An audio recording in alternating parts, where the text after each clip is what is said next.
Hello. Hello, everyone. Hi.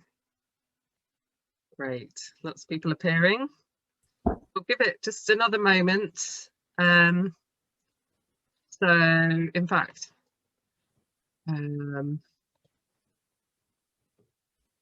while we're waiting, if you can rename yourself if you haven't used your name, if you want to, in the chat you can find out how to rename yourself. Make sure you're comfortable and you've got a drink. There's also some ground rules, I guess, that I sent before the session in the chat as well, if you want to have a look at that.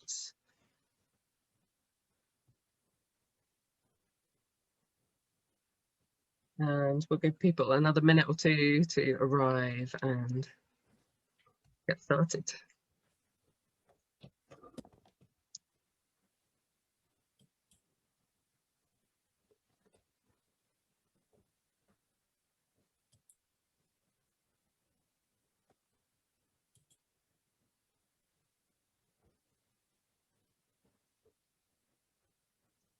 So maybe while we're just waiting for the last few people to arrive, if I just take you through a bit of what's going to happen when tonight. So this event is being run by a gang of local organisations. It's based on a workshop that Low Carbon West Oxford did previously last year. So my name's Mim and I'm from Low Carbon West Oxford. And we're working with a number of other local community environmental groups.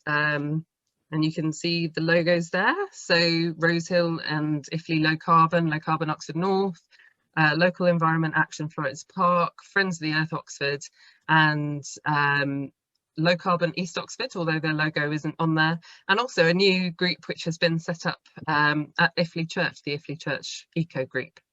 And most of those organisations are in a gang now called Communities for Zero Carbon. And we've got a new website. If anyone's curious, the link is there and you can go and check that out. And tonight is in memory of our colleague Jan Seed from Local Environmental Action Florence Park, who sadly died last week. So some house rules. Hopefully everyone has seen those in the message I sent beforehand. If anyone has any questions about them, then if you can pop something in the chat, hopefully someone will be watching the chat and can let me know if you put something in there. But I guess a key thing to know is that we are going to be recording tonight. Generally, we ask for people to put their video on if they feel comfortable doing that, just because it can be nice to see faces, but it's certainly not obligatory, and especially given that we're recording it. And I will be doing a couple of screenshots. Again, if you have any concerns about that, then please either email me afterwards, mim@lcwo.org.uk, or just pop something in the chat. So, sorry, So first, we're going to be hearing from Mark Watson, who is the Waste Strategy Projects Officer at Oxfordshire County Council. And after that, Anais Buzzetine is going to talk to us from Community Action Groups Oxfordshire. And then we'll hear from Jenny Carr, who used to be at RAP and is now at Oxford City Council.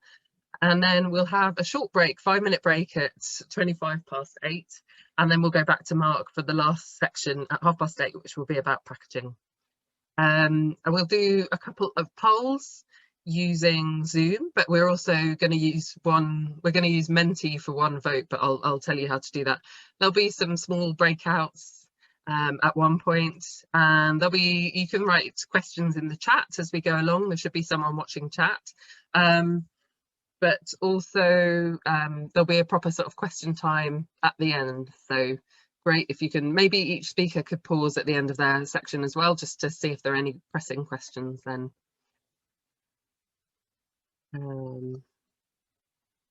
So, Mark, If I can find you and pin you, then you can take over from me.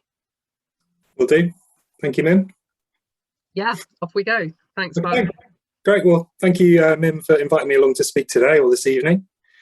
I've called my presentation Waste and Resource Management, an Unexpected Journey. There's a couple of reasons for that. First being I've just started reading The Hobbit with my son, so that was a bit of a trigger. But I'm going to take you through a bit of a journey around waste management, around where we used to be, and where we've got to now, which is quite a long journey, I guess.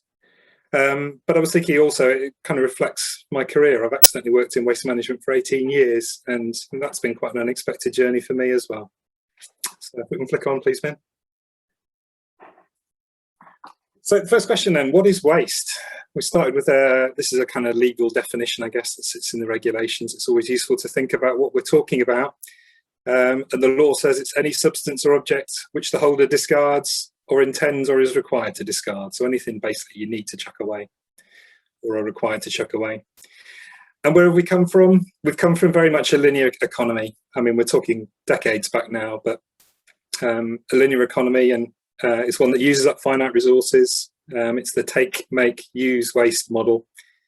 But I'm sure you've heard this term, you know, across all kind of spectrums really of the environment now in terms of a circular economy. And that's one that designs out waste and pollution, keeps products and materials in use, regenerates natural systems. And yeah, I guess when we're talking about materials and recycling, one person's trash is very much another's treasure. So the linear economy, I mean, it was very, very simple, actually. Having worked in local authority for a long time, I mean, the days where we buried everything were kind of predates my time in waste management. But it was pretty straightforward, actually. We have lots of holes in the ground. We extract a lot of minerals. We can fill the holes up pretty cheaply. And if we don't account for all of the externalities around landfill, it was the least cost, least hassle option, really. But clearly we know from an environmental point of view that burying things in a hole in the ground is not sustainable. And so how have things changed? So now getting value from waste is complicated. So this is the unexpected journey, I guess, that I was thinking about.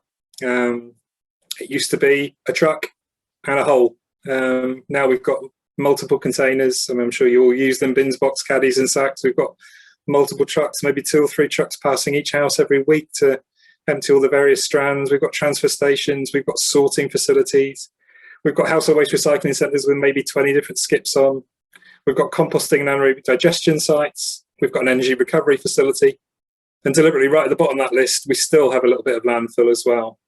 But you can see how from where we started, and rightly, we needed to change things. Things have got pretty complicated now. And that was really kind of, I guess, just a summary of what happens to the point where recycling has become a product and a resource. There won't be a test on this particular map, but it was something I saw in a paper that really kind of, I guess, kind of raised my interest. So this map shows the flows of recovered and recycled paper around the world. And so, you know, landfilling and sticking stuff in a local hole in the ground is very much a local business. Recycling is really a complicated global business. You know, without going into any detail of what's on there, you can see there's stuff flying all over the place. There's a big load of stuff moving out towards Asia from America and flows within Europe. And we're very much kind of in a supply chain situation now. So if we're producing recyclate, it needs to go somewhere. It needs to go to an industry that needs it. And this is the kind of, you know, the journeys or the unexpected journeys maybe that paper can take. So I just thought it'd be useful to kind of step back, I guess, and look at the big picture. And the waste industry is really, really complex. People generally have a lot of interest in it, and I'm glad to see so many people here this evening, and people do, you know, in terms of council services, it's certainly one that people take probably the most interest in. But when you look across it as a business and an industry, we've got manufacturers, retailers who make and sell us the products. We've got consumers. Obviously, we're an important part in all of this. We've got a waste industry who, you know, I've kind of touched upon how complex that is to start collecting, sorting, treating. We've got external brokerage, people who trade in these secondary commodities. We've got third sector and community organisations. Obviously, the audience here tonight is a strong representation from that area, and you'll understand the important role they play. We've got international organisations, EU, possibly a bad subject to talk on at the moment, but United Nations and some, cross-national kind of agreements. Central government who set policy for us that we work within, and those bigger kind of sets of laws. And then local government, where I sit and where, many others sit, to try and manage what's happening on a local basis. And even that's complicated because there's two different levels of local government in our area. The district councils collect and the county disposes. Hopefully this kind of gives you a reasonable summary, and I'm sure you're probably aware of the sorts of things that the district councils do in our area. But we've got Cherwell, City, South, Vale and West, so those 5 districts. And it's a big operation. Again, they run the collection services from nearly 300,000 households. I know when I worked at South and Vale, we were emptying nearly 1 million bins a month. Fortnightly residual waste collection, so the stuff we can't recycle now. Fortnightly dry recycling. Again, this is pretty similar across most of the county now, so we have got some real consistency. Weekly food. 4 of those 5 districts at the moment collect food for recycling every week. Cherwell has just voted to change and pull their food out of the garden waste to have, again, to sort of match the services up. Garden waste, battery collections, electricals, textiles, bring sites, and then the stuff we do to try and keep people motivated and interested through communication, education and information. The county council, our main statutory duty is for disposal and running our recycling centres, so we get rid of all the non-recyclable waste. As I said, less than 5% now to landfill, which is great. Transfer stations and haulage, we've got contracts for food and garden waste treatment. Street sweeper waste recycling, we look after some closed landfill sites. Again, we do communication and education and waste minimisation. So the question then, and I think this probably leads on to the presentations that you'll hear from others, clearly there's a big industry that sits around waste, and it's really complex and it's really expensive, and clearly if you haven't got stuff that people need to throw out, it's avoided all that grief, and that's got to be better for everyone.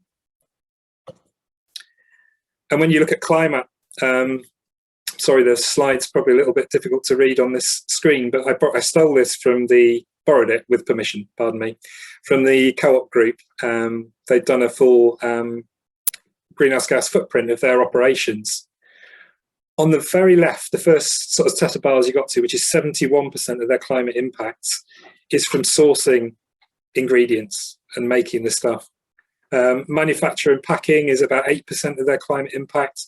Shipping and transport about 10%. Their retail business about 8%. And then the customer end about 3%. So you can see, although we deal with stuff at the end of pipe, the importance of not producing waste in the first place. If you can avoid all that downstream stuff, it's absolutely vital. We have to deal with what's produced, but don't produce it in the first place is the absolute take-home message. And the waste hierarchy, which I guess most of you will have seen, around the order of things we should be attacking things. The very top of there, the reduce, reuse and repair, is what we're all motivated to do before we then move on to recycling, composting, and then we move down to burning to recover, and finally to landfill. So we think we've done a great job in terms of pushing stuff up. But we do probably the bottom 3 parts of those as our statutory duty, and the top 3, the reduce, reuse and repair. Maybe others are better placed for that. And waste reduction, I think, happens really effectively in the community. And again, all of you will know this, or those who are involved with groups around the environmental, social and financial value of waste reduction. In terms of what the County Council have done, I mean, we're really lucky in Oxfordshire, I guess, because we've got so many engaged groups, and we've seen real value in funding and supporting that action group project since 2003. And I think that is something that we're really, really proud of in terms of facilitating and supporting the community to do the excellent work they do. We support the Replenish project, which Anais, I'm sure, will talk about in terms of getting into communities for advice on reducing food waste and home composting. We support Real Nappy Kit holders to try and reduce that nappy stream, and we run various campaigns to try and nudge and change behaviour. So I just wanted to sort of give an overview of the waste sector. So it was quite a lot to cover in that opening section, but hopefully it kind of frames the rest of the presentations in terms of their importance at the top of the waste hierarchy. Yeah, thank you, Mark. So Anais, we're over to you. So I'm just going to remove the pin from Mark and then hopefully pin you. Thank you. Okay. Hi everyone, can you hear me okay? Oh, yes, I'll take that as it. Great, okay. Hi everyone, I'm Anais and I work for Community Action Groups, or CAG Oxfordshire, which I imagine many of you will be familiar with. So I'm going to talk a little bit about the community initiatives that are kind of aiming to reduce waste in Oxfordshire by promoting repair and reuse. But first, I'm just going to look a little bit at some of the sort of social and environmental impacts of consuming some of the products that we do. And I know Mark sort of just touched on this a little bit. So we'll just look at two examples. So firstly, like electrical and electronics, and the second, just textiles and clothes. All clothes. So as I'm sure you're all aware, like in recent years, the demand for electrical and electronic goods has gone up significantly, and producing these devices is a hugely energy intensive process.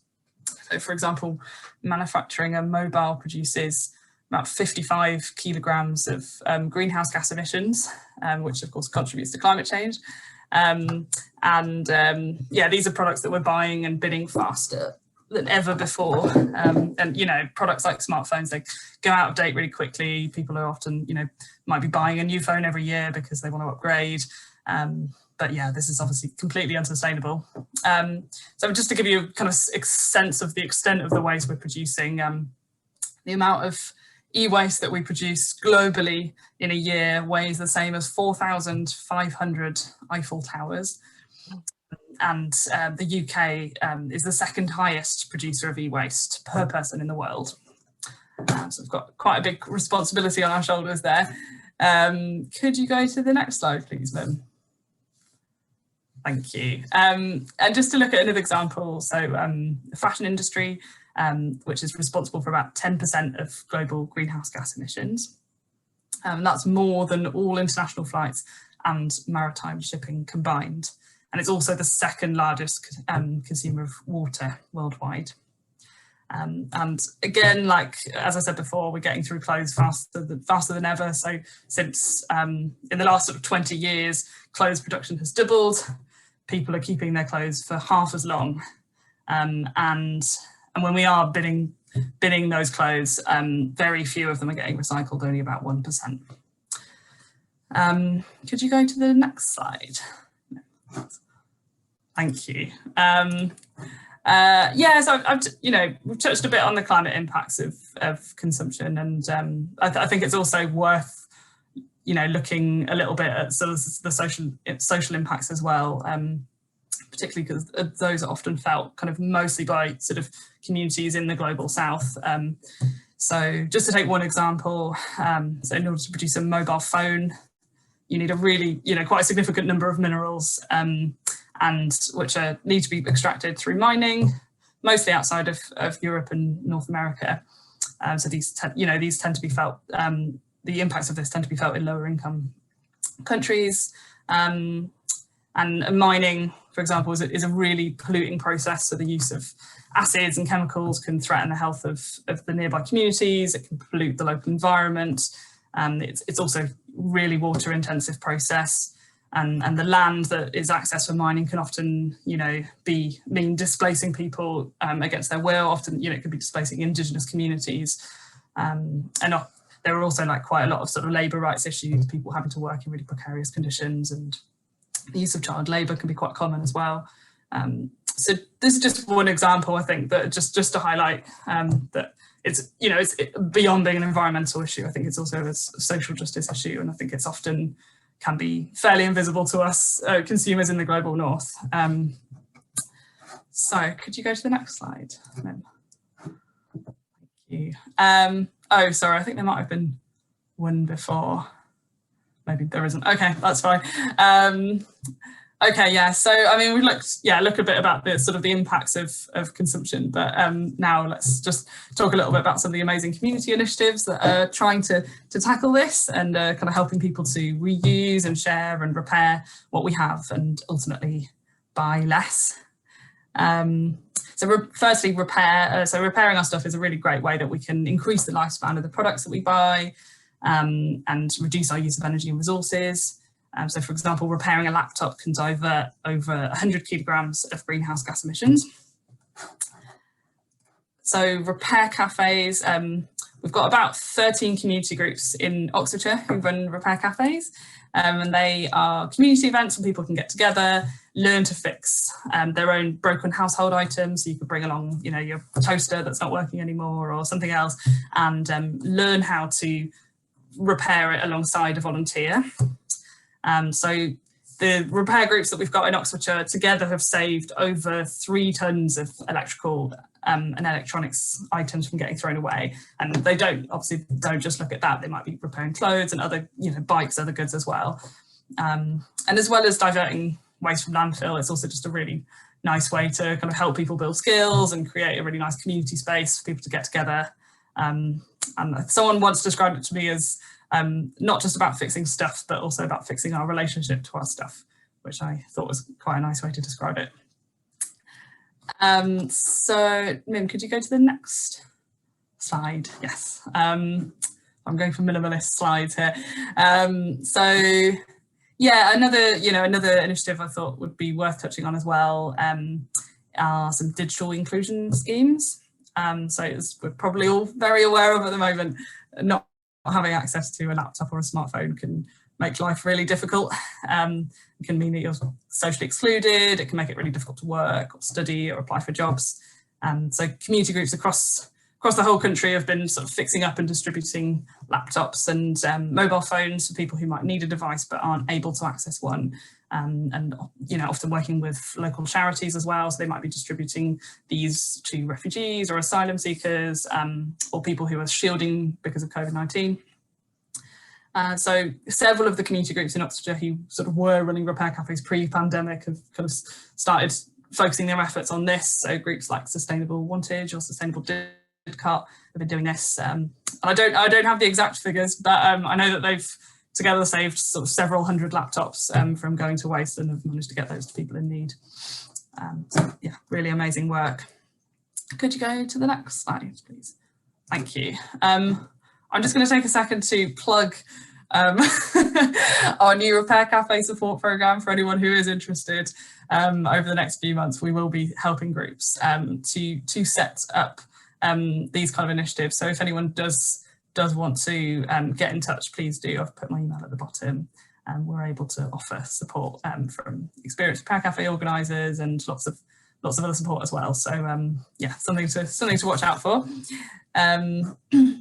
I will do Mim. Shall I just carry on and do Morris's? Yes, thank you. If you could go to the next one. Thank you. Yeah, so Morris was supposed to come and talk to you about Share Oxford's Library of Things, but he unfortunately wasn't able to make it. So I'm going to do my best on his behalf.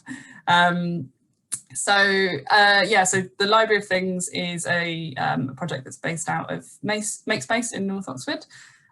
So it's just like a book library, except you can borrow everything except books. So I think they have about 550 things that you can borrow. So they might be things that you want to use, but you don't want to have to own, or you don't have space for, or you can't afford, or it might be something that you just want occasionally, like a lawnmower or something like that. So it's they've got a website, and basically if you want to borrow something, you can go on the website and see what they have on their inventory. You can become a member of the library, reserve it online, and then just come and drop in and pick it up. So I think it's a lot about getting people to kind of get the idea that there's an alternative to buying things online, and that you don't necessarily have to own everything that you use. So I think at the moment they've got about 800 people who've joined the library, and they've made over 10,000 No, 1,000 loans. Sorry, I got ahead of myself there. 1,000 loans. And I don't know how long they've been running. I don't know if you know, Mim, how long the project's been running. I should probably know that, but I don't. It's a couple of years now, but yeah. I think maybe less than 2. So yeah, they've done an amazing job already. Great. Okay, I'll stop there. Thank you, everyone. Thanks, Anna. So here's the details. If you go to shareoxford.org, then you can find out about the Library of Things and browse their catalogue, their inventory before having to sign up. So now I'm going to move on to our next speaker, and Jenny. Yes, I'm not entirely sure what being pinned is, Mim, but well, it just means if people done it. It just means that if people can only see one face, they see yours rather than. Oh, that's lovely to know. my lovely watching face. Which. Okay, but you'll have to move my slides on, so I'll just will make you do that if that's okay. Hi everybody, lovely to see some familiar names and faces. So I'm going to talk about food waste. I'm just going to correct Mim on a few things about me, my name and my job. So I used to be Jenny Carr and I used to work at the City Council. I am now Jenny Figueiredo and I now work at the County Council. And I'm currently installing electric car chargers all across the county. But in the gap between those two local authorities, I worked for 2.5 years at WRAP, and I was involved in running the Love Food Hate Waste campaign, which I think many of you will have come across. It's a very practical campaign. It always has been, which is nice. I like practical things, and so it's jam-packed full of things like advice and tips. And back in the day, I think Love Food Hate Waste was launched in about 2007. It was largely focused on money and the financial savings that we could all make if we threw away less food.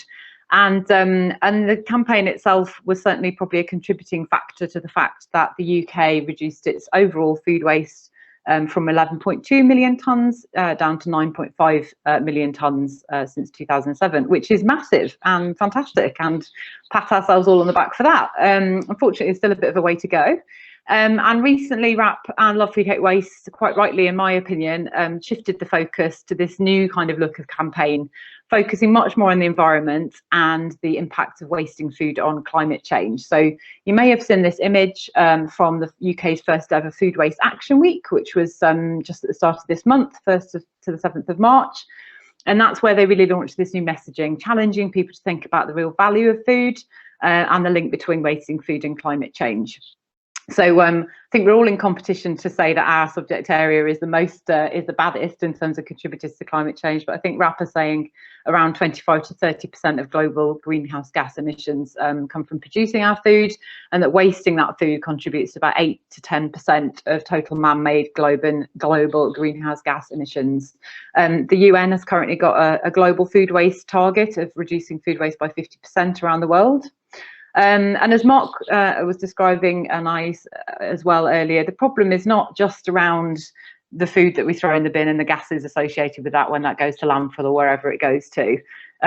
It's the fact that when we waste food, like everything else that we throw away, we're wasting everything that's gone into producing that. So all of the land that's been used and might have been deforested in certain cases, all of the water and the energy that's gone into creating food, which is enormous with some products, and everything that's gone into transporting it, cooking it, all your hard work is all going in the bin when you don't basically eat it. So that's that makes me very sad to think about it. And I think we quite often look to blame supermarkets and restaurants and look to them to solve the problem. And indeed, there is a lot that they can all do. Some supermarkets and retailers and restaurants are better than others.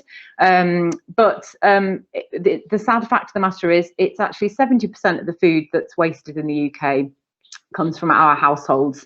So myself personally, compared with the supermarket, it's a drop in the ocean. But when you add up all of the households in the UK, it's us that's actually creating the lion's share of this waste, which is at turns makes you feel quite guilty and sad, but it's actually quite empowering to think that we're the ones that can then do something about it, which is fab. So there's about 4.5 million tonnes of food that could have been eaten going into our bins every year.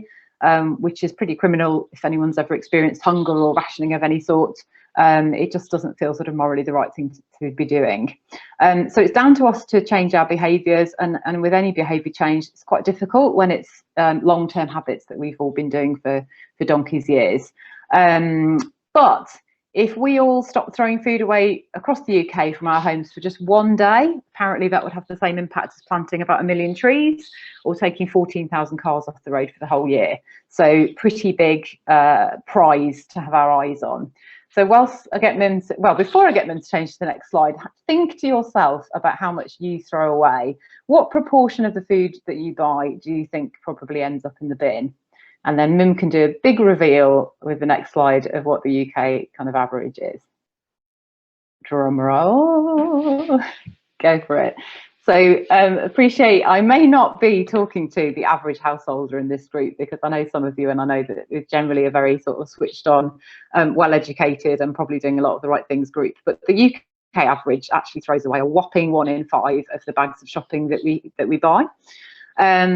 So it costs the average household about £700 a year, which is a lot. And I know that I personally would much rather be spending my money on doing something much more enjoyable than lugging back heavy shopping, looking at it for a bit, maybe cooking it and then bunging it straight in the bin. £700 is a pretty decent holiday, or probably a lifetime of Netflix subscriptions. So money better spent elsewhere. And in terms of what we're wasting, WRAP tends to quantify things in terms of weight. And weight-wise, it's kind of some of our really humble everyday foods like potatoes and bread, milk. Over 3 million glasses of milk a day are going in the bin. 920,000 bananas a day are going in the bin in the UK without being eaten, and just over 1 million tomatoes. So it's quite some of those everyday foods. But when you start looking at the not thinking about weight, but factoring in cost and environmental impact of food, suddenly things like dairy and meat and poultry and those high carbon foods really rise to the top. And we need to obviously take care about not wasting those as well. Next slide, I think, Mim. So that's a bit about the issue. Now that you're all depressed about that, what's the solution? And I think there's a few key actions and activities that are really important when it comes to wasting food at home. And as I've made here on this quite ugly slide, sorry about this, everybody, they essentially fall into 3 categories that are similar to Mark's sort of reduce, reuse, and repair.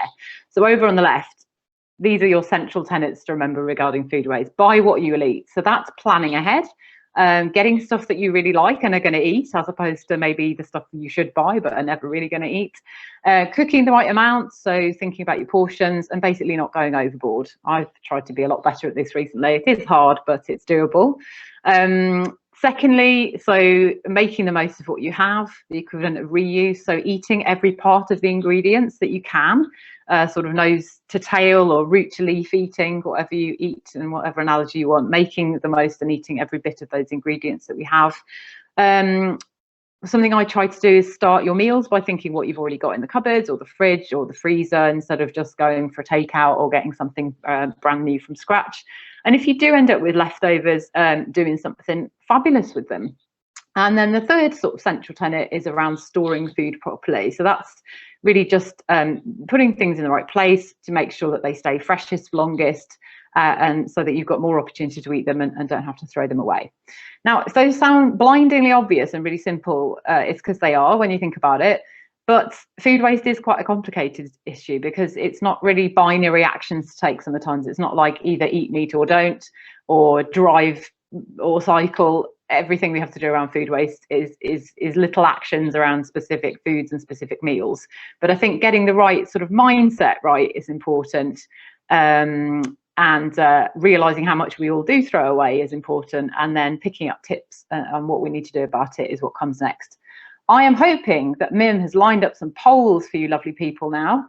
So I'm going to hand over to you guys to get your fingers on the buzzers and answer some of these questions for me. So I don't know how the polling is going to work. There it is. First question for you lovely people. One of the simplest things we can all do today is get the temperature of our fridge right.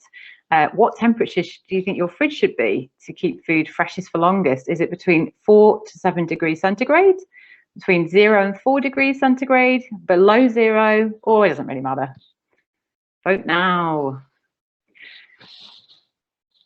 Do I have to vote them? Come up on my screen. Okay. I'm gonna send the Joe cancers in to skew the results. Mim, will I see the results or? Yeah, we've just got one more person to vote. Oh yeah, Exciting. it is. Okay, there we go. Can you see that? Oh, lovely. That's great. That's absolutely amazing. So, funnily enough, when I was back at RAP, we do a lot of surveys, and we surveyed a representative population of the UK, and it came up pretty much exactly this. So 50% of people got the answer right, which is it should be below 5 degrees. So between 0 and 4 degrees is the absolute optimum temperature your fridge should be to keep things freshest for longest. In most cases, that will keep things freshest for at least 3 days longer than if your fridge is set between 4 and 7 degrees. So that poll represents exactly what most people think. If you go to the next slide, Mim, that's why we decided to do a bit of a campaign around this and invented even a whole tool to help you chill the fridge out. So not only trying to get people to realise, look and find out what temperature their fridge is, but also to change it. If you haven't got a fridge thermometer, you can actually use this little tool on the Love Food Gateways website to put your fridge brand in there and work out what your dial should be doing in order to get the right temperature, because goodness knows fridge dials are very confusing. So either use a fridge temperature or have a look at this tool, and if you're going to do one thing after this session around food waste, just get your fridge to the right temperature, because it will make a massive difference. I've done all these things myself. I've got things that are outliving, you know, beyond any expectation in there at the minute. Lettuce and cauliflower that I bought months and months ago. So definitely that's something worth doing. And for those people whose brains are now ticking away and thinking, is that energy use worse than the food that it's going to save? Well, the Boffins at RAP even looked into that, and actually many years ago, when they looked into it, the impact it will have on reducing your food waste does outweigh the extra energy that you might need to use to put your fridge colder. The more food you've got in there, the more that benefit increases, and that's based on fridges that were from 10 or 15 years ago. So the more energy efficient your fridge is, the more true that is. Next question, pollsters. Okay, which of these foods cannot be eaten? So as I said, it's important that we eat as much of the foods that we like as we can. Multiple choice, I think you can pick as many or one of these if you like, but which of these can't be eaten? Broccoli stalks, bread ends or heels as they call them some places, walnut shells, cauliflower leaves. Countdown music comes back on.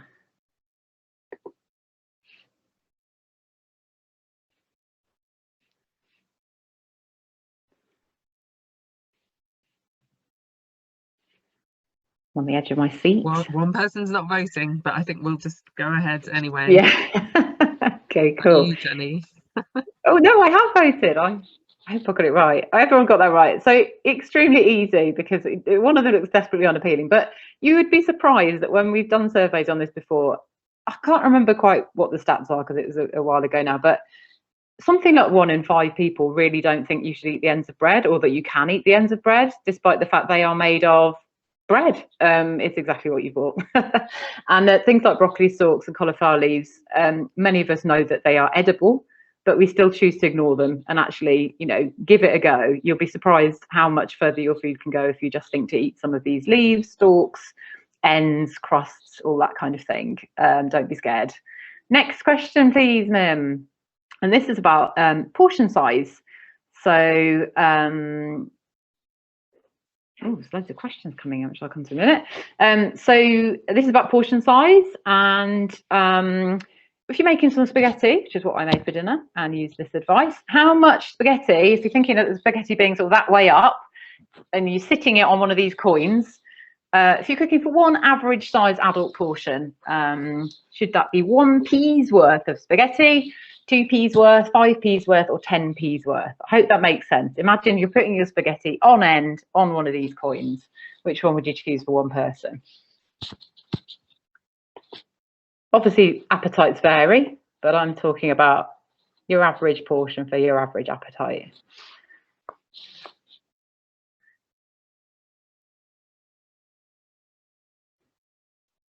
I bet there's still that one person that hasn't filled in.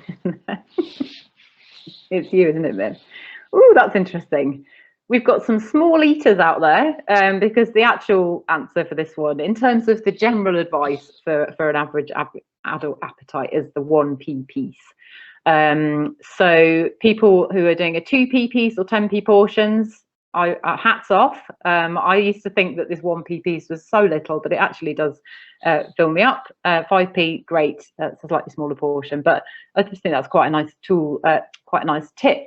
If you look on the next slide, Mim, you'll see that one of our favourite kitchen utensils has been trying to tell this all along. And if you look at your spaghetti spoon, the little hole in the back is exactly the same size as a 1p piece, and it should be one portion of spaghetti, which is quite a cool fact to know. Next question. I don't think this is set up as a poll because I don't think we could work out how to do it, Mim, but have a think. And if someone wants to shout out or write in the chat, one of the things I haven't mentioned is around food labelling. It's really important when it comes to food storage to understand food labels, where they're used. So hopefully it's something you're very familiar with. Does anybody want to chip in and explain what they think the difference is between use by and best before? Ag, are you saying you want to? Yeah, I was going to say that the whole difference is that best before is when the shop's got to get rid of it, I think, but use by is when you should use it by. So use by will be after best before, and actually my experience, especially with yogurt and things like that, is even use by is quite often being a bit cautious. A bit cautious, yeah. Thank you, Ag. Nice to hear from you, by the way. I think technically the difference here, I mean, there's loads of different labels, and some of them have been phased out because some of them were like display until, and I think that's being got rid of because that's the sort of instruction in store to the people stacking the shelves. Essentially, use by is a safety notice, so that the people like WRAP and the Food Standards Agency wouldn't advise you eat things past the use by date. But you're absolutely right, Ag. Sometimes you know full well that that thing is absolutely fine, but it is a safety marker and it is suggesting it might not be safe to eat that food by that date. The advice really here is that best before is literally just relates to quality. It's not about safety or health at all. It's just saying it's going to be better before that date. And Sainsbury's did a big campaign a couple of years ago, best before is still great afterwards, because actually most things, there isn't any reason why you can't eat them. They just might not be as great as they were when they were best before that date. So again, not encouraging anyone to do anything unsafe and eat stuff that might have gone off, but if you stick to best before dates, you might be missing out on perfectly good food. And of course, lots of supermarkets. Sorry, Mim. I was just going to say Declan, Sarah and Liz got it right in the chat as well, and I like how Liz said use by or it's nasty, best before it won't be quite so nice. I think that's quite a nice way of putting it. That is nice. I like that. Yeah. And I think some of the supermarkets have started to move towards actually not having dates on things. So the more we move towards packaging free fruit and veg, that does that, you know, fruit and veg would never have a use by date on it. It would always be best before. So not having that date does actually make us think, does it just look and smell nice? Am I going to eat it? You know, and that's quite useful in some places. A couple more very quick questions. I don't want to take up all the time, but the next slide, this one is about freezing. Your freezer is your friend. Which of these foods should you never freeze though? We've got lovely wine on the left, lovely milk in the middle, cheese and bananas. Which of those should you never freeze?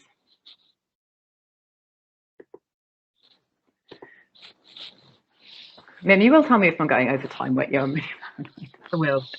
Okay.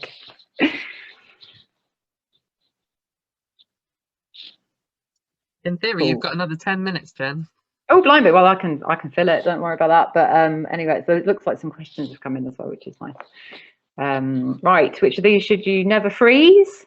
I think, Mim, you might have. Oh, no, you didn't miss an option. But what are our choices coming in? Well, I mean, it is true. So we've got, I don't know if people at home can see these results. 48% of you say you should never freeze wine. True in the sense that you should never need to, you should just drink it. But 4% say milk, 19% say cheese, and 44% bananas. Actually, that question was being really mean because you can freeze all of those things. Absolutely no probs. Wine probably doesn't get frozen very often because it's much more fun to drink it, but I do freeze wine because then you've got ready stuff to put in like a sauce. So if you're making risotto, you don't want to have to open a whole bottle of white wine, freeze it in an ice cube tray, bang. Likewise, red wine in a spaghetti bolognese, super handy thing to have in the fridge.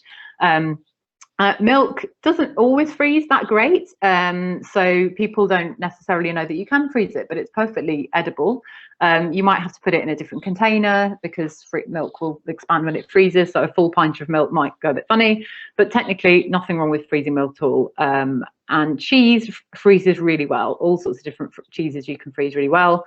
Bananas you can freeze and make instant ice cream. I haven't done this myself, but Min is nodding frantically, and I think you'd literally just put it in the freezer, smush it up, and you've got no added sugar, no added fat, no added nothing. Lovely ice cream made entirely out of frozen fruit. So And I think it's perfect for banana bread as well. Our freezer is full of black bananas that have really gone past their attractive phase unfrozen, and then they're great for banana that's really bread. cool. That's really cool. Likewise with cheese. Oh yes, and to peel them first. Thank you. That's a very good point to add in there. Thank you for that, Hannah. Cheese equally really good if you grate it before you put it in the freezer. So if you've got some Parmesan or something like that, grate it. You can then just get it straight out. Another thing that people don't freeze enough of, in my opinion, but I literally don't store mine anywhere else, is bread. And bread defrosts absolutely fine, but it also toasts really well from frozen. So I don't really eat bread, but I eat toast. So I keep my bread in the freezer. It's always there. You're never going to run out, and you just put it in the toaster like you would a slice of bread. So there's lots of opportunities. I'm going to point to some resources at the end of this because I can see questions coming in. But on the Love Food Hate Waste website, there is A to Z of food storage, and you can put in lots of different foods in there, and it will tell you how you can store it. It will tell you if it's freezable. It will give you lovely recipes and all sorts. So I'm going to highlight that to you in a minute. One last question on my last but one slide, I think, then. Where is the best place to store each of these foods to keep them freshest for longest? And I feel this might bring on some controversy, but let's bring it on. So we've got apples, tomatoes, pineapples, and potatoes. I don't know how we're going to poll that. Just pop your answers in the chat if you've got any strong thoughts. Yeah, shout out or pop your answer in the poll if you think you know where any of these should go, and I think we'll hell break loose on these ones. We're talking about freshest for longest, by the way, here. I know Jay Rayner has a real issue with the one in the middle there. If you listen to his kitchen pant cabinet or whatever it is on Radio 4. Apples in the fridge, lovely, thank you. So yes, that is the best place to keep them fresher for longer, and they will keep really much longer than in the fruit bowl. They're really painful to stick your teeth into if they just come out the fridge. So I would put them in the fridge, maybe think about it a bit in advance, or put them in your lunchbox or your kids' bags or whatever, so they're the right temperature to eat. But certainly they will last a lot longer in the fridge. More messages. Tomatoes out of the fridge, Eleanor and Chris. So they do. That's the best place for them taste-wise. But in terms of longevity, they last better in the fridge. And I know this is the one that Jay Rayner gets very annoyed about. Some of this comes down to personal preference. If you're going to eat it more by keeping it in a different place, by all means do that. But in terms of its shelf life, the fridge is the best. Potatoes in the dark brown paper bag, all of those are brilliant. That's exactly what we meant to do. Confusingly, the advice on that may be changing soon because they do actually last longer in the fridge. But there's some chemical in it that's called acrylamide, where if you keep them in the fridge and then you do certain things to them, and I think it's deep frying them for about half an hour, you could get slightly ill. So the advice is still, for the time being, keep them in the dark, in a cool, dark place, which is the same for onions. And not with onions, is that right? They shouldn't be. No, you should onions. keep. Oh, I've never heard that one. They should both. They're both kept in the same place. Whether you decide to put them in friendly contact with one another or the other side of the room is neither here nor there. Pineapples is a bit of a funny one because they're not meant. They're one of the few things that shouldn't go in the fridge in terms of fruit and veg. And yet, when you get sort of chopped up pineapple, it seems fine to put it in the fridge. I've never understood that one myself, but the A to Z tool that I was just mentioning there will be a really good place for you to go and check out some of these things and see what the advice is on there. So tools wise, I don't work for Wrap anymore, but I'll promote some of the lovely tools that they have. So you've got this A to Z of storage guide where you just type in all these different foods, get lots of lovely information on what you can and can't do and where it's best to keep them. The fridge temperature tool is actually on the Wrap Love Food Hate Waste website as well, or you can just go to chillthefridgeout.com and use that fridge tool. And I'm sure Mim can send some links around to these later if needs be. Love Food Hate Waste got loads and loads of recipes, for leftover things. If you've just got a bit of something left and you want to find what that can be turned into in terms of a meal, they've got hundreds and hundreds of really nice recipes from some celeb chefs and things, and loads of other useful advice. If there's some questions come about local resources, and I'd probably like to hand that over to Anais or yourself, Mim, about local things that groups can do.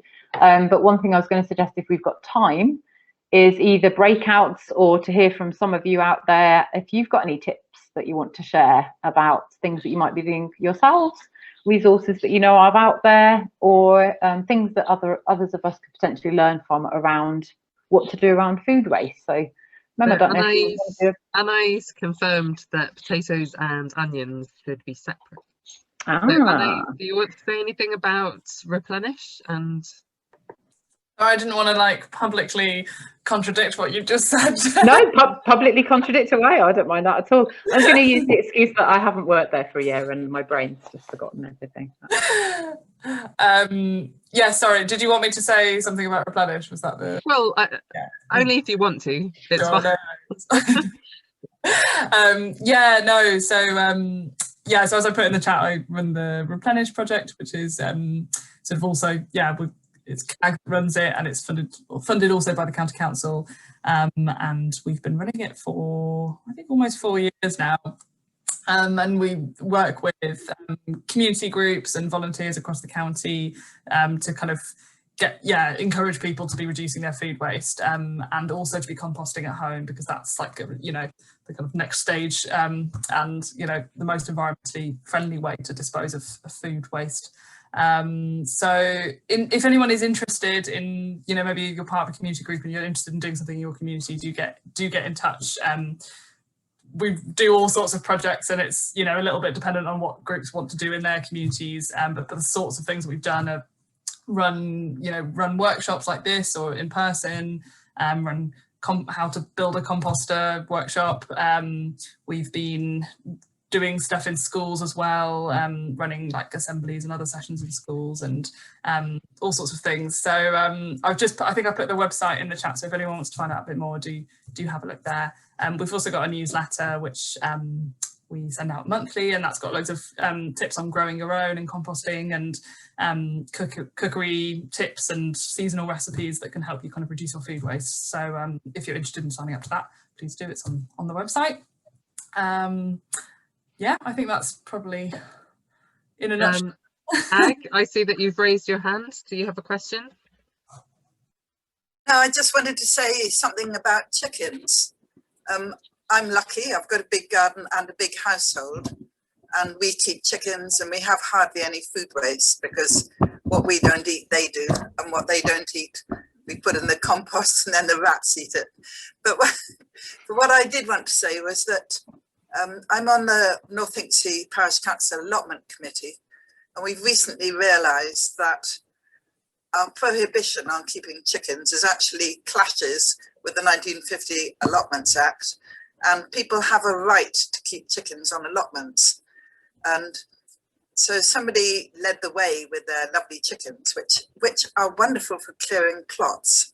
And now I've just had a request from 4 plot holders, all side by side, to say that they would like to keep 4 chickens in a run between them, and that they'll be feeding these chickens, they say, on food waste from their 4 households. And I think, well, actually, you do have to give them layers pellets as well if you want them to lay eggs. But chickens certainly are a good way of ensuring that food that you haven't eaten doesn't go in the bin.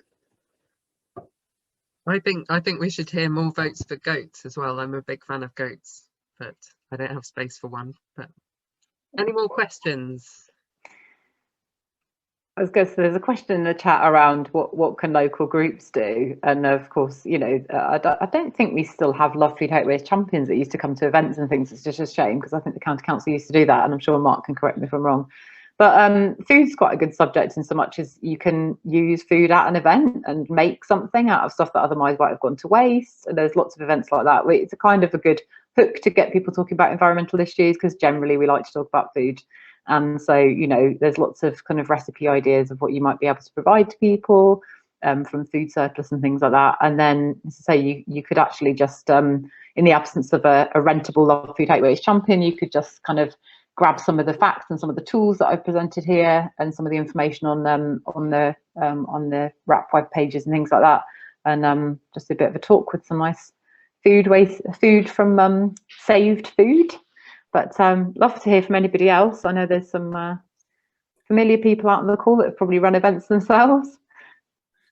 So there's two quick things because we need to go to the break in 1 minute. Eleanor just asked a question, I think it was Eleanor, about whether anyone has advice about how to keep a fridge from frosting up at the back, because she doesn't want to get a new one, but it's pushing the food out the door, which sounds disappointing. I don't know if anyone on the call has. While you guys think for just a second, we've also got an event on the 22nd of April, which will be looking at all things food. So Anais will be back and various other people talking about food and climate change, and I'm sure food waste will come up as part of that. So do come along to that. And then I was going to respond, Jenny mentioned about the Love Food Hate Waste champion. Sorry, my camera seems to have failed. I hope you can hear me. I don't think you can see me anymore. Yeah, just that through the Replenish project, there are still food waste ambassadors who can do that kind of event and that public-facing stuff. But obviously, in the current world we live in, that stuff's been pretty hard to do. But hopefully, as the world releases and we have optimism about the future, then yeah, Anais and people through Replenish will be able to start attending events. Great. Well, thank you, Jenny. I think it's time for us to go and take a 5-minute break. So the time is 27 minutes past 8 by my watch. So if we could be back here at 8:32. So just turn your camera off, grab a warm drink or something and have a stretch, and see you shortly. So it's not just me that has to have a last-minute tech crisis. Yeah. Just threw me out. Sorry, Jenny, to call you by an out-of-date name. And No, it's okay. It's just funny. It took me such a long time to change my name, and then because I started a new job, I just thought, I'll do it. So nobody in my new job particularly knows me without that. And it's funny how I thought I'll never get used to that, and now my old name looks really weird. And the irony isn't lost that I now am not a car working in EVs. You keep work and personal life separately. Yeah, that's why I did it. It's lovely to see you, Jenny. It's lovely to see you too, Eleanor. I thought I bet Ellen and Chris will be there, and I can see that Lois and all sorts of other people are there. How nice. How are you doing? Yeah, we're fine. Cool. How are you both? Yeah, not bad, thank you. Looking forward to it's next weekend, isn't it? Where you can finally get out and see people in our gardens. I'm really looking forward to that. Yeah. So, yeah. Sorry to hear your fridge is pushing food out of the front door. Oh, it's awful. I mean, within days, it's just this great wall of ice. It swallows up all the pickle jars at the back. That sounds like something out of a horror film, Eleanor. I mean, normally mine would go like that if I hadn't defrosted it for a while, but if it's every few days, you must be defrosting it and it just... Well, we thought it was because we hadn't defrosted it, and then it seems to be just sort of getting worse and worse. Or it's too cold. I think, well, one of the times, now I put my mind to it, one of the times when mine was doing that is because the door wasn't closing properly, and then it sort of thinks it's not cold enough, so it keeps trying to churn out more cold. So it could be if your door doesn't close properly that it's... Possibly, but I mean, the seal looks good. I don't know then. I'm not an electrical expert. It's good to have got Anais here, isn't it? Well, it's a very old fridge. I mean, it's about 25 years old, but I don't know what the stats are about keeping old fridges and their, emissions. It's just one of those difficult things. You're never quite sure whether... I don't want to get a new fridge, but yeah. Is it? Yeah, whether it's actually on balance better to get a new one or a second-hand new one anyway than what you've got. You never know.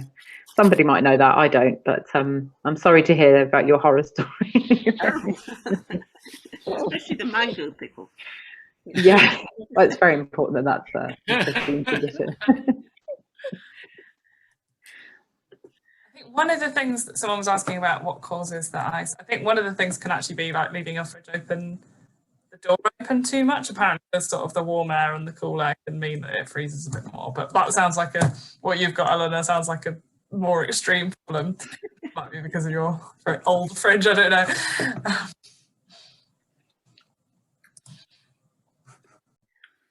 I'm muted. Okay, I'm not muted. So I think a good proportion of us are back, and it is now 33 minutes past, so I think we should just get going at this point.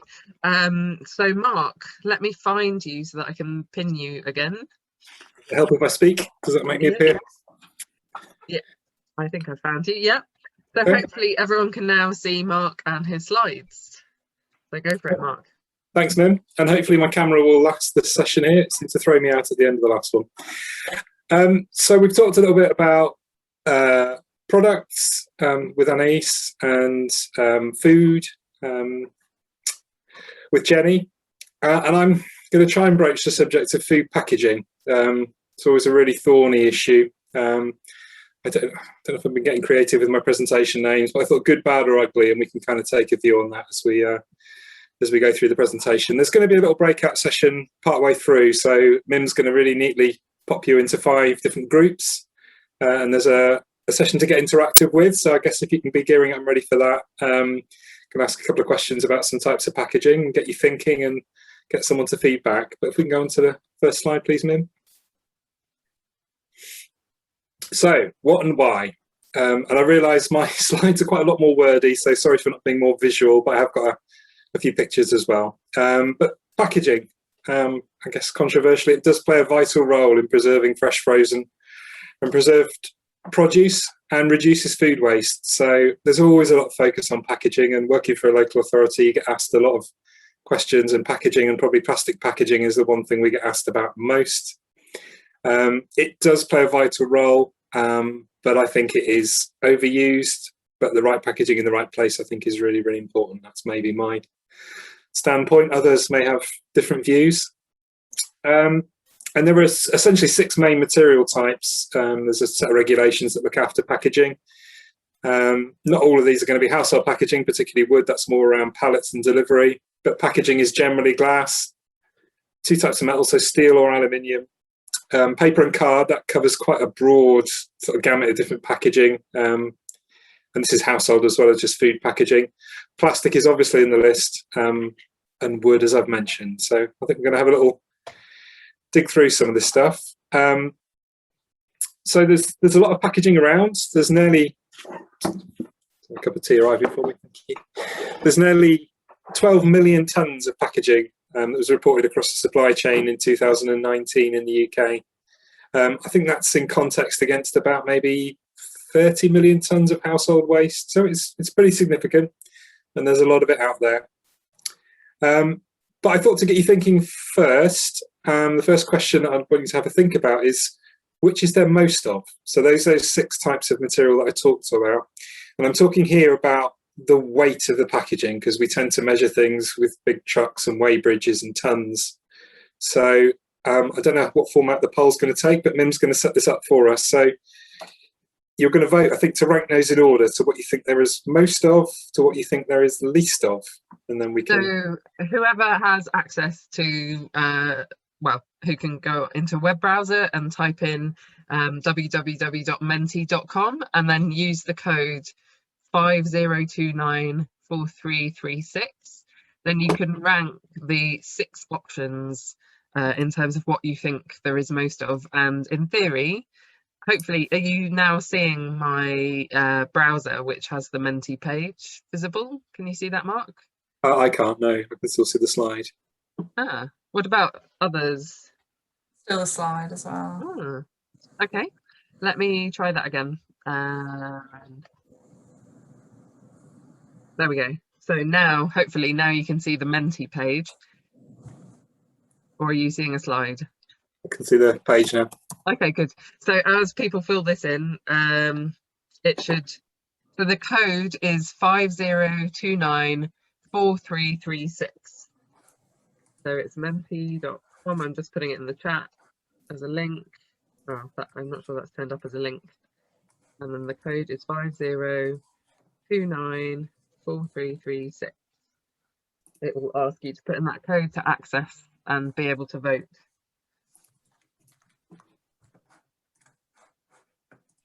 Oh, people are in there.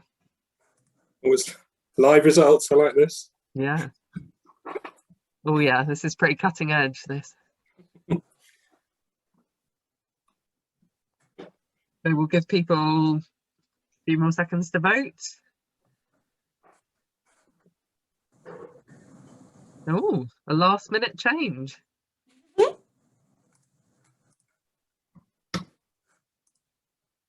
That suggests quite a few people are still voting, so we'll give it another minute. It's like waiting for popcorn to finish, isn't it? You know, you're dancing around and then eventually it slows down.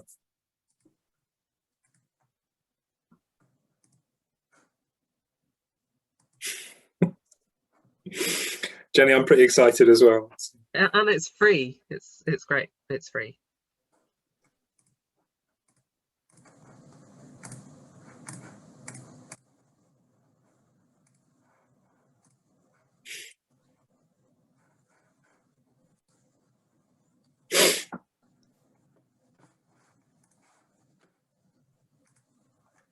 Right, I think maybe we should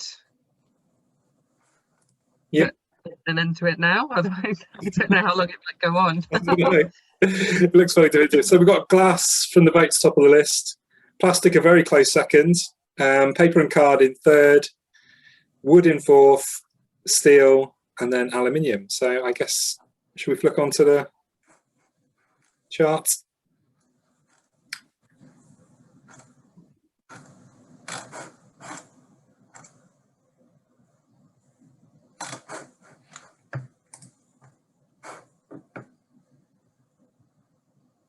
Okay. So I expected to see plastic quite far up there, I guess, and it's sat there in the votes in second place. And you think you had glass at the top and paper card in third. In actuality, by some distance, paper and card is the most dominant packaging. So of those 12 million tonnes, nearly 5.5 million tonnes of it was paper and card. And we are talking about total packaging here, and this is total weight of it. So actually, when you think about all the things that comes in packaging, often it's, you know, the outer package might be card. Lots of food does come in card. And I don't know if people are surprised actually by that answer. I mean, obviously the votes went with glass top and glass is second, but paper and card actually makes up probably about half of our recycling bins are paper and card. And plastic is a little way down there. Glass is pretty dominant. I mean, it's fairly heavy, but it's got a limited range of uses. And actually quite a lot of things have been substituted with plastic, plastic being lighter, and glass has some big issues, I guess, in terms of quite a lot of energy in to make it. Has some handling issues. It's not great when it breaks. Can cause a few problems in recycling if it gets mixed in with the paper. And if you're a bin man who empties glass bins, there's actually a real issue for noise. If you've ever stood near a wheelie bin of glass emptying, it can cause some quite severe ear damage. Plastic is third place, which again, I don't know if people are surprised by how low that is relative to paper and card, because I think plastic has so much visibility, I guess. And I think if we did it in terms of total items, I'm absolutely certain plastic would be right at the top. The reason it falls down quite low is actually it's really lightweight, you know, particularly if you're talking film plastic and plastic tubs. And the packaging industry did a lot of work to actually put plastic in to replace other heavier materials because it has a lower transport impact. Wood's down relatively low. That's mostly transit packaging, pallets. And I think there's bottom three places actually the ranks were bang on, steel, and then aluminium lower being a lighter material, so steel cans and aluminium. And then if we flick onto the next slide, this just shows how much of that was actually recycled. So again, these are 2019 figures, so about 70% paper card, similar proportion of glass. There's a good recycling infrastructure for paper card and glass. Plastic, a lower figure. There's a lower proportion of plastic recycled. Wood, steel and aluminium, you can see in terms of, although the total amounts produced are quite low, you get really good recycling and there's a real good environmental benefit to to recycling steel and aluminium. Thanks, Mim.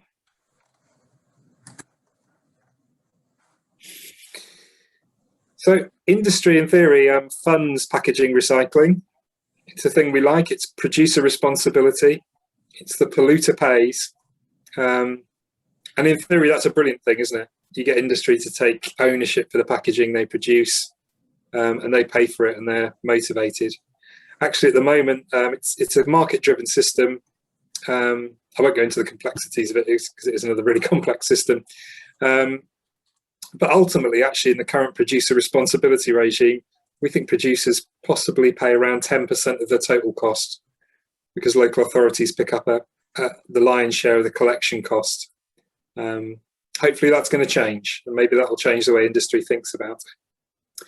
So, sorry, really wordy slide, but this is the bit that you need to get involved with now. So hopefully I've given you just a little bit of background in there. You've already had to think about the types of packaging, but Mim's going to drop you into 5 groups, and you've just got 5 minutes, so it will be fairly quick.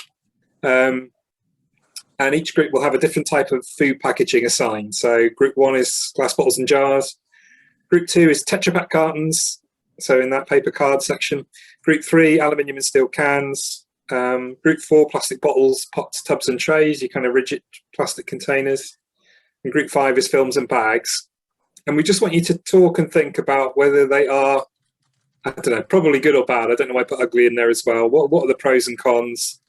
And maybe come with a view to say, actually, this is a good form of packaging, or a bad, or maybe it's a good cop, bad cop. And I think the things you could think about is the impacts of making them. Can they be made from recycled material? How easy are they to transport?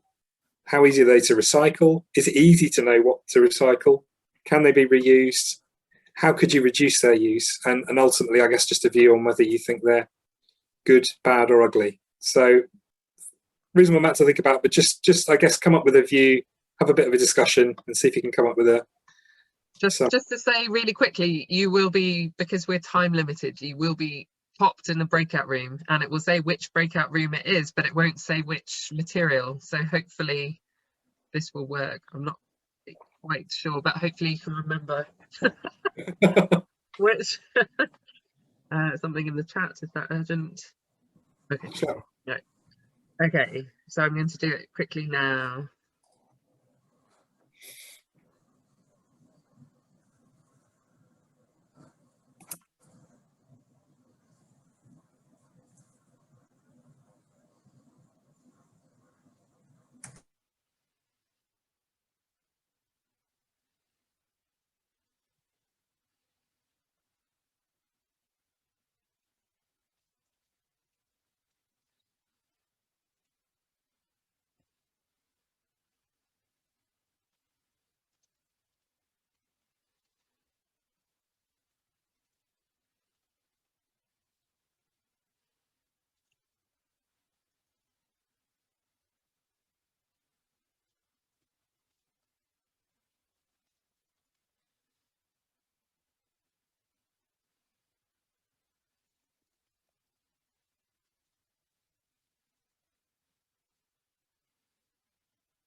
Plastic and then rebuilding it, but it is reusing the plastic again and again, which is kind of positive. Well, but you can't do that with like the film on yeah, that's true. But what do they not do? refill What them happens next?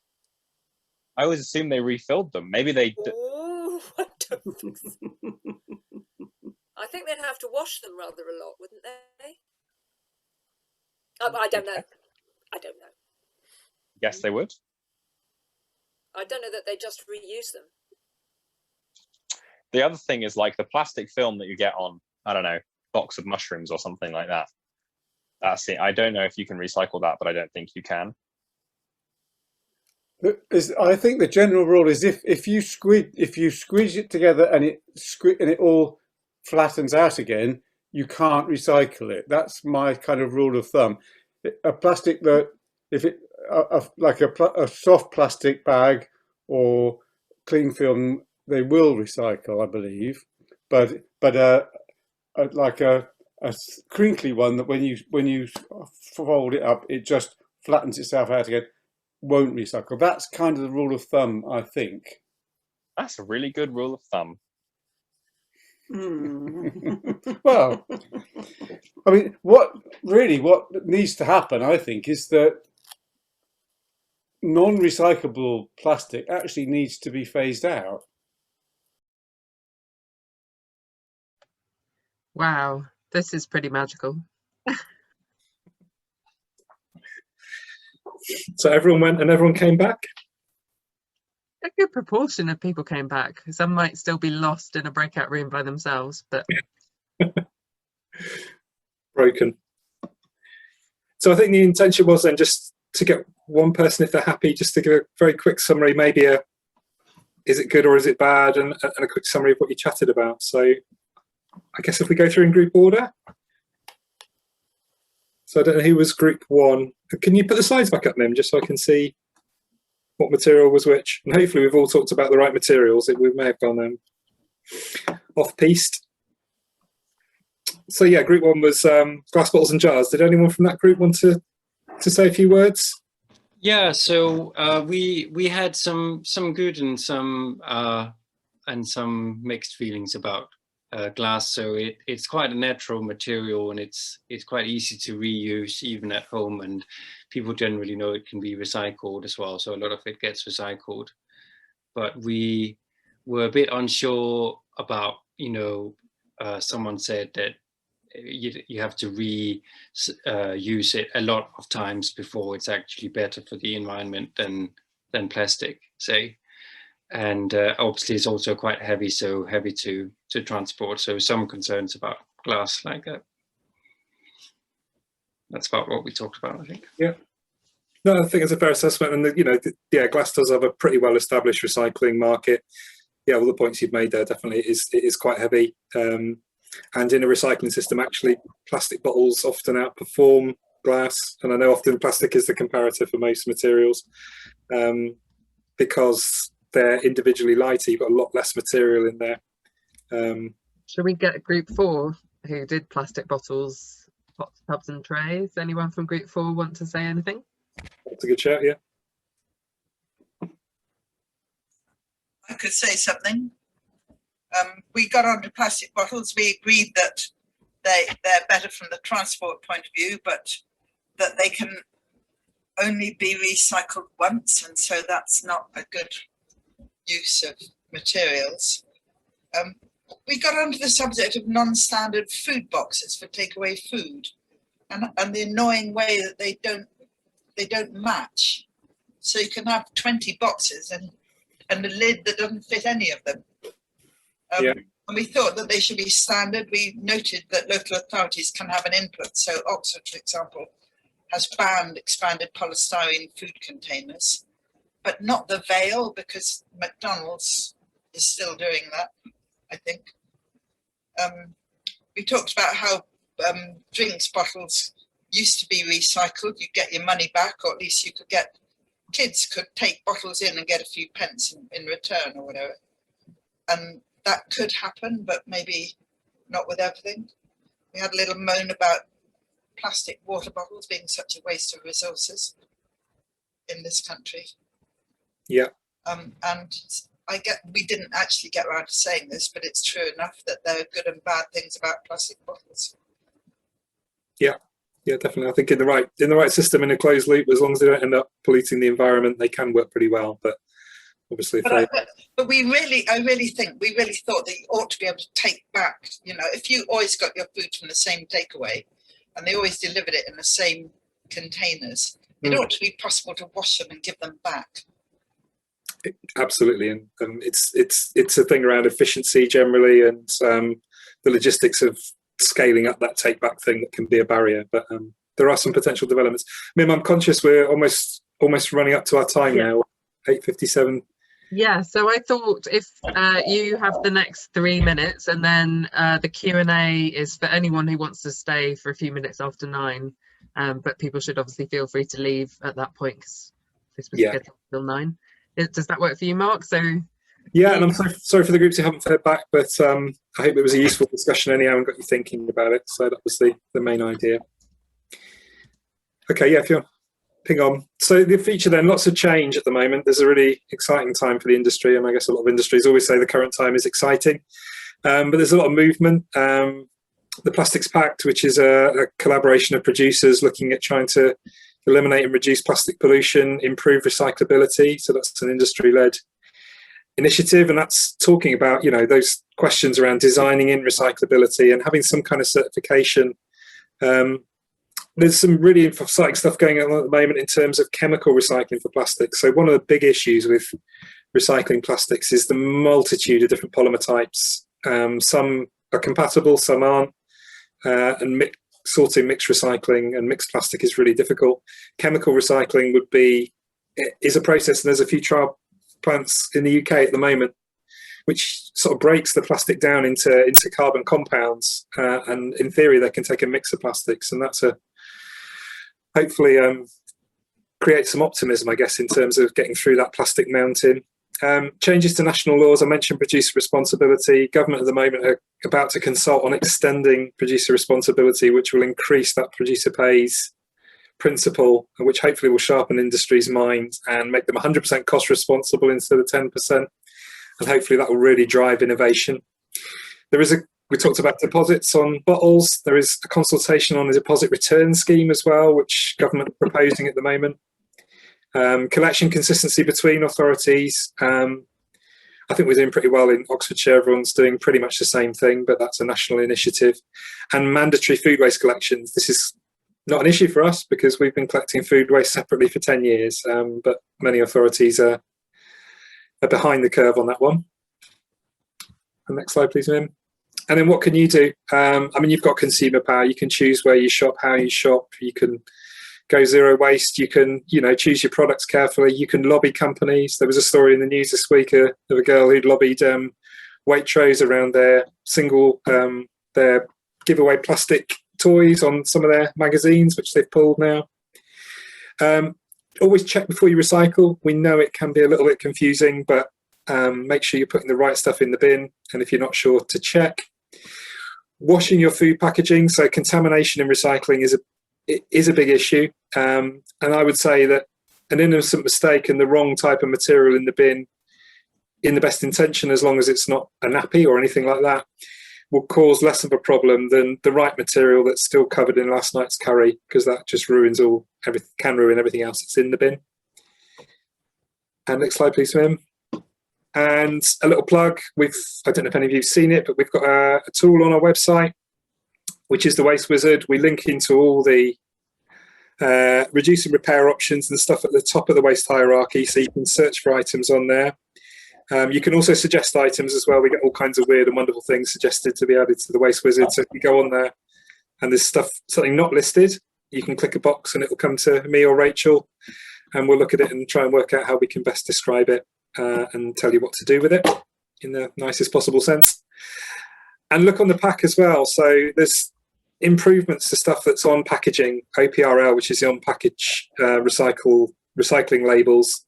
Continue to make things much clearer. If we just flick onto the next slide, please, Mim.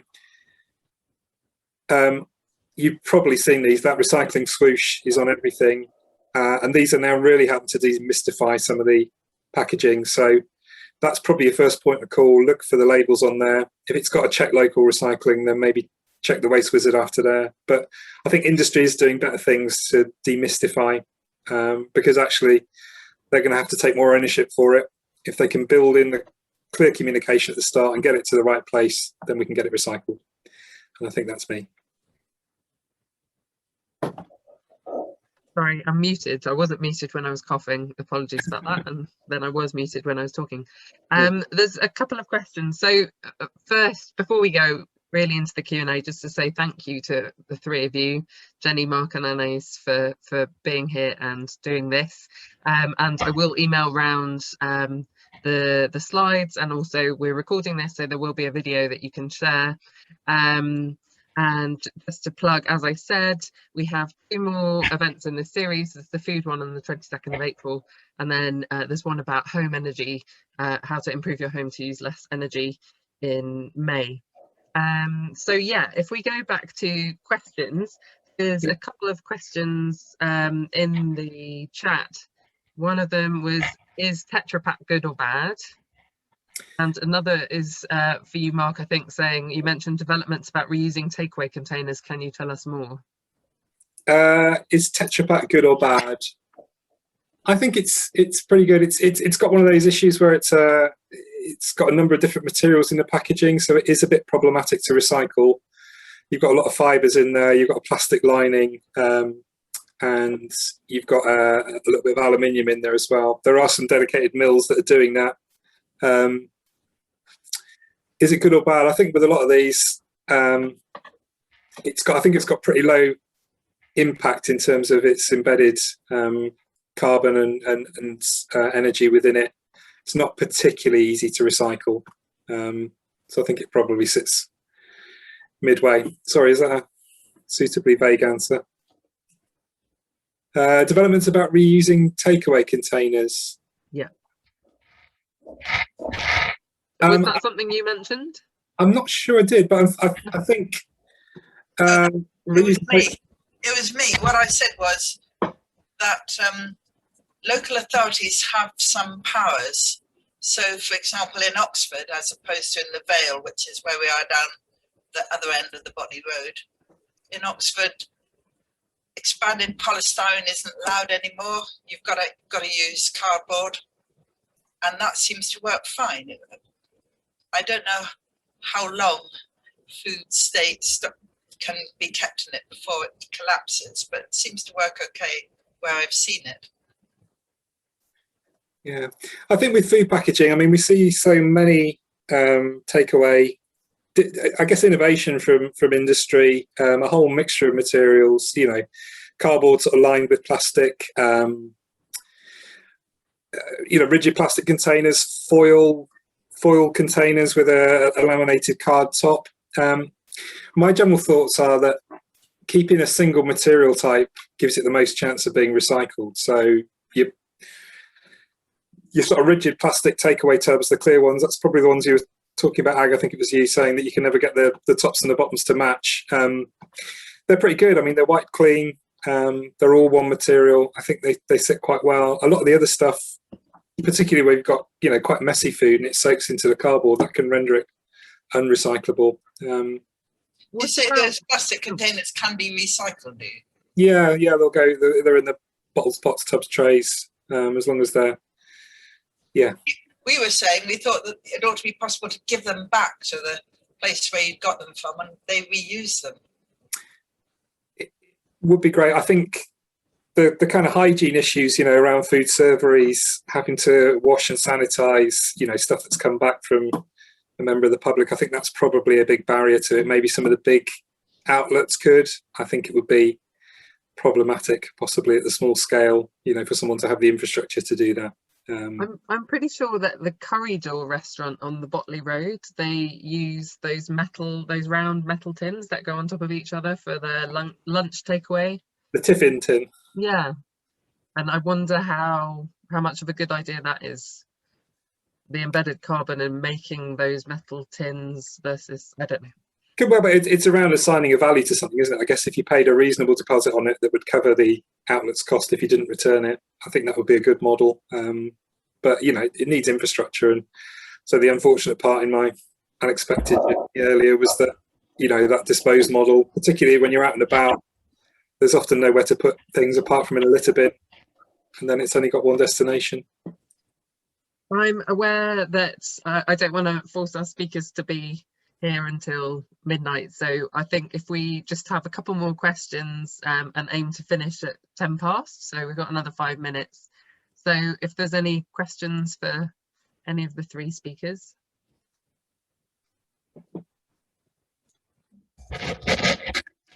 Talk too much, I know, but I do wonder how you're supposed to get rid of all those plastic sleeves that aren't made of plastic anymore, that come with dire warnings not to try and recycle them. What are you meant to do with them? Made from potato starch. So the compostable ones, or Are they compostable? Will they compost? if they are, if you've got compostable plastic, we can't accept it in any of our kind of curbside schemes. None of our contractors are able to accept it. Stuff that's home compostable, if it's certified home compostable and you home compost, then that's a great way to get rid of it. You can't put it into food waste. You could say it depends. If when stuff that goes into your food waste bin, you could use it to line your caddy. You could put your food waste in it. The stuff that goes to the food waste treatment plant goes into a big shredder at the front end. So whatever material that is will be pulled out and sent for energy recovery anyhow. But you could, yeah, we do in the areas apart from Cherwell. So I have to caveat that because Cherwell's system is different. If you've got a food collection, you could reuse a plastic bag as a or a cornstarch bag as a food liner. But that stuff all gets pulled out at the front of the food treatment process and goes off to be incinerated. But it is giving it a second life. It's better than buying a new, a new bag to use in your food caddy to reuse an old one.